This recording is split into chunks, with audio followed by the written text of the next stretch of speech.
Hello friends, तर मी आज बनवणार आहे ढोकळा. तर ढोकळा बनवण्यासाठी इथे लागणारे साहित्य घेतलेले आहे मी. 1 वाटी डाळीचं पीठ घेतलेलं आहे, 2 चमचे रवा घेतलेला आहे, चिमूटभर साखर, चिमूटभर हळद आणि इनो घेतलेला आहे आणि चवीपुरतं मीठ घेतलेलं आहे. तर इथे मी 2 वाटी डाळीचं पीठ घेतलेलं आहे. मला 2 वाटीचं करायचं होतं म्हणून त्यासाठी 3 चमचे रवा टाकलेला आहे आणि चिमूटभर हळद टाकलेली आहे, मीठ टाकलेलं आहे आणि चिमूटभर साखर चवीपुरते लागणार आहे आणि थोडंसं पाणी टाकून आपण एकजीव करून घेणार आहोत मिश्रण.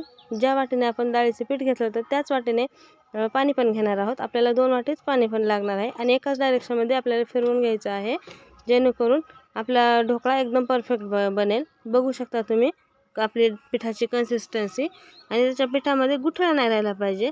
मग कुकरमध्ये पाणी ठेवलेलं आहे, पाणीला उकळी आलेली आहे चांगली. या डब्याला मी तेल लावून घेतलेलं आहे आणि तिथे पिठामध्ये आता इनो टाकून पाणी टाकून इनो ॲक्टिवेट करून घेऊन परत एकाच डायरेक्शनमध्ये फिरवायचं आहे. आपल्याला डायरेक्शन चुकवायची नाही.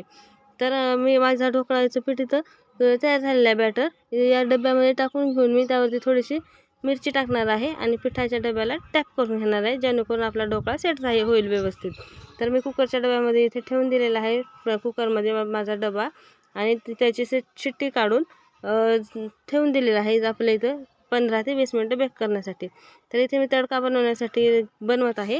तेल, जिरे, मोहरी आणि मिरची टाकून पाणी टाकायचं आहे त्यामध्ये आणि थोडीशी साखर आणि चवीपुरतं मीठ टाकून घेऊन उकळवणार आहोत पाण्याला आपण. आणि पाण्याला उकळी आली ते आपल्याला ढोकळ्यावरती टाकायचं आहे.